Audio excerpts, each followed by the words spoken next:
حياكم الله مشاهدينا الكرام. بعدما تعرض سالم دعبول الأخ المحترم صاحب المواقف الإنسانية ورمز الإنسانية في مجيئه إلى منطقة الدسيم، تعرض لكدمات وأضرار في السيارة وبعض الأخوة حيدر دعدوعة والسائق، تمام. وتعرض سالم دعبول كدمات خاصة به. حاليا احنا في مضيف قبيلة مياح، واحد عشائر مياح آل غريب، هذه عشيرة المحترمة والعشيرة الكريمة اليوم غير قابلة على الفعل اللي صار في منطقة الدسيم.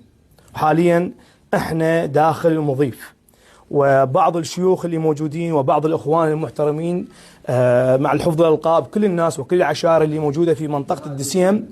هاي المنطقة المحترمة، هذه المنطقة اللي بيها الكثير من الناس المحترمة، وعلى قولته هن يقول الزور ما يخدم نواوية، فالزين موجود والشين موجود.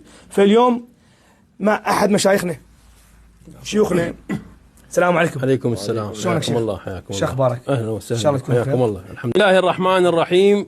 وليعفوا وليصفحوا ألا تحبون أن يغفر الله لكم والله غفور رحيم. صدق الله العلي العظيم. قال رسول الله صلى الله عليه وآله وسلم: ما زاد الله عبدا بعفو إلا عزا. نيابة عن منطقة الدسيم تقدم عشيرة مياح المتمثلة بشيوخها وشبابها وشيوخ مشايخها من أبناء المنطقة أسفها عما بدر من تصرفات غير مسؤولة من بعض أبناء المنطقة بحق الأخ سالم دعبول ومن رافقه، وخاصة كانوا يقومون بمساعدة الفقراء وأصحاب العوز. إن هذا الدور الإنساني الذي يقوم به الأخ سالم دعبول المحترم نحن بدورنا نقيمه ونثمن هذه الجهود الطيبة والمساعي الحميدة، فهو امتداد لما أمر به الأئمة الأطهار من مراعاة لفقراء المسلمين.